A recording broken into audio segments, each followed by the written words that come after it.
On the 20th of December 1872, a ship called the Lizzie docked at the port of Limón on Costa Rica's Caribbean coast, carrying 123 Jamaican laborers recruited to build a railroad through some of the most difficult terrain in Central America.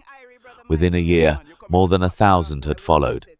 Within a generation, Limón province had become something genuinely unusual in Latin America, an English-speaking, Protestant, culturally Caribbean enclave sitting inside an overwhelmingly Spanish-speaking Catholic nation, so distinct that for 77 years, Costa Rican law made sure it stayed that way. What happened during those 77 years didn't just shape a culture, it left a measurement geneticists can still detect today, a number specific enough to function almost like a signature left behind by the law itself. The recruitment that built Limón was driven by one man's business ambitions colliding with an economic crisis 500 miles away. American entrepreneur Minor Cooper Keith needed labor to complete Costa Rica's Atlantic Railroad, and Jamaica, in the grip of a severe employment downturn in the 1870s, had thousands of workers looking for exactly the kind of opportunity Keith was offering. Between 1,900 and 1,913 alone, roughly 20,000 Jamaicans migrated to Costa Rica, joined by smaller numbers of workers from Barbados, Trinidad, and other islands. When the railroad's finances collapsed in 1890, many of these workers shifted into agriculture, eventually building the labor force behind Keith's banana empire, which would go on to become the United Fruit Company, one of the most consequential American corporations in 20th century Central American history. The workers brought their own English-based Creole language, their own Protestant churches, their own company-run schools staffed by teachers imported directly from Jamaica. They largely did not learn Spanish. They did not need to. Their entire economic and social world existed within walking distance of the rail line and the docks. That isolation wasn't simply cultural preference or the natural result of living and working alongside other English-speaking Caribbean migrants. It was Costa Rican law. From the earliest years of this migration until 1949, Afro-Caribbean residents of Costa Rica were legally barred from traveling or relocating beyond Limón province, a formal segregation policy that confined an entire population to a single administrative region for nearly 8 decades, only lifted in the aftermath of Costa Rica's 1948 civil war. Given a segregation policy this specific, this legally enforced, and this long-lasting, you'd reasonably expect it to have left some kind of detectable trace in the population's genetics, not just its culture and language. Legal barriers to movement are, after all, barriers to marriage, reproduction, and gene flow just as much as they're barriers to travel. The question is whether that kind of administrative restriction actually shows up as a measurable genetic signal, or whether cultural and linguistic isolation can persist for generations without leaving the same kind of trace in the genome itself. Before we get to the study that actually tested this, it's worth sitting with why that distinction matters. This channel has now covered multiple populations where cultural distinctiveness and genetic isolation moved at completely different speeds, some staying tightly correlated, others drifting apart entirely. A segregation law is about as close as history gets to a controlled variable for testing exactly this question, a specific, dated, legally enforced restriction on a specific population's movement, sitting right next to a comparison population living in the very same province without that same restriction. A 2001 study published in the American Journal of Physical Anthropology by researchers led by Madrigal did precisely this comparison, examining genetic admixture and gene flow patterns between the Afro-Limonense population and the Hispanic-Limonense population, both living in Limón province, both shaped by the same regional history, but subject to very different legal treatment. The admixture estimates alone were striking. The Afro-Limonense population showed roughly 76% African ancestry, about 14% Amerindian, and just over 10% European. The Hispanic-Limonense population living in the same province showed almost the inverse pattern, nearly 59% European ancestry, close to 34% Amerindian, and only about 7.5% African. Here's a question worth sitting with before we get to the number that actually settles this. Two populations sharing the same province, the same climate, the same regional economy for generations, showing wildly different ancestry profiles, is interesting on its own, but doesn't by itself prove the segregation law caused the divergence rather than simply reflecting two groups that started out different and happened to stay that way through ordinary cultural preference. What actually demonstrates the law's effect is a separate statistic entirely, the FUST value, a standard population genetics measure of genetic differentiation and isolation between groups. For the Hispanic-Limonense population, researchers calculated an FST of just 0.00558, indicating substantial ongoing gene flow with the broader Costa Rican population outside the province. For the Afro-Limonense population, the FST measured 0.05137, nearly 10 times higher, indicating a population that had remained significantly more genetically isolated over the same time period, in the same place, under the same broad set of historical circumstances, except for one major difference. Only one of these two populations had been legally prohibited from leaving. If a number like that, a specific statistical measurement that lines up almost exactly with a specific, dated law, is the kind of direct connection between policy and biology that grabs your attention, that's exactly why it's worth subscribing now. Because finding a genetic signature this cleanly attributable to a documented legal restriction is rare, and we're actively looking for more cases just like it. And if you know of a population whose movement was legally restricted for a specific documented period of time, tell us in the comments.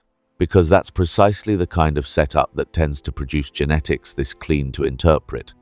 It's worth being precise about what an FST value like this actually represents, because the number itself is doing a lot of work in this story. FAST measures the proportion of total genetic variation that exists between two populations rather than within them, essentially quantifying how distinct two groups have become from each other, relative to how much genetic diversity exists inside each group individually. A value close to 0 suggests the two populations are functioning almost like one continuous breeding population, with genes flowing back and forth freely enough that meaningful differentiation never accumulates. Values in the range Madrigal's team found for the Afro-Limonense population, while still relatively modest on the broader scale population geneticists use to measure human differentiation worldwide, represent a meaningfully closed system by the standards of two populations occupying the same small province for multiple generations. In plainer terms, the Hispanic-Limonense population was essentially still part of Costa Rica's broader genetic mainstream. The Afro-Limonense population, legally confined to one province for the better part of a century, had become something closer to its own distinct reproductive unit, not through choice alone, but because the law had already made that choice for them. It's worth adding some texture to what daily life inside that legally enforced boundary actually looked like, because the segregation policy didn't operate in isolation from the economic system that had brought these workers to Costa Rica in the first place. Afro-Caribbean laborers on the United Fruit Company's banana plantations lived in company-controlled housing, sent their children to company-funded schools, taught in English by teachers recruited directly from Jamaica, worshipped in Protestant churches built and staffed independently of Costa Rica's Catholic institutional structure, and conducted daily commerce largely within a self-contained economic system that rarely required meaningful contact with Spanish-speaking Costa Rican society beyond the plantation's edges. This wasn't simply a population confined by law. It was a population confined by law into an already largely self-sufficient parallel society, one where the legal restriction on movement reinforced an economic and institutional structure that had already been pulling in the same isolating direction since the earliest years of recruitment.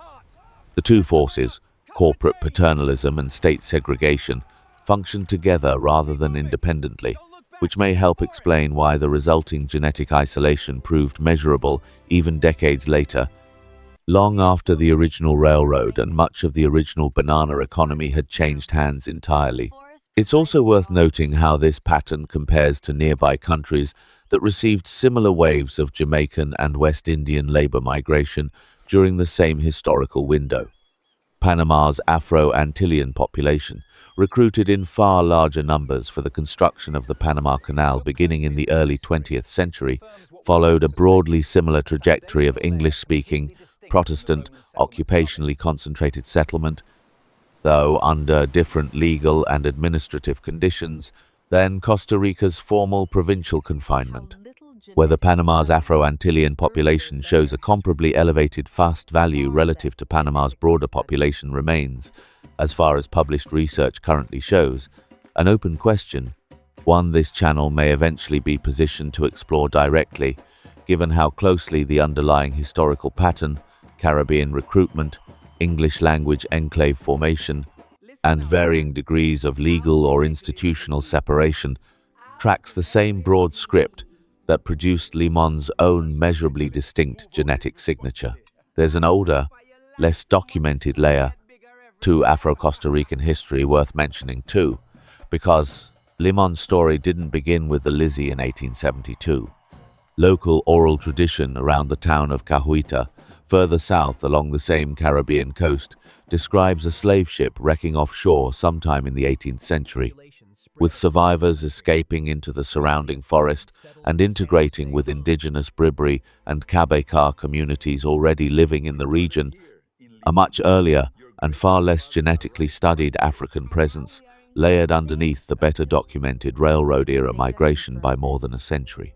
For Afro-Costa Ricans today, the legacy of that segregation era exists alongside a culture that has become increasingly formally celebrated at the national level, most visibly through Dia del Negro y la Cultura Afro-Costarricense, Costa Rica's official day honoring Afro-Costa Rican heritage, and through the continued daily use of Limonese Creole alongside Spanish in Limón province, a living linguistic reminder of the isolation years, even as the legal barriers that produced them have been gone for over 7 decades.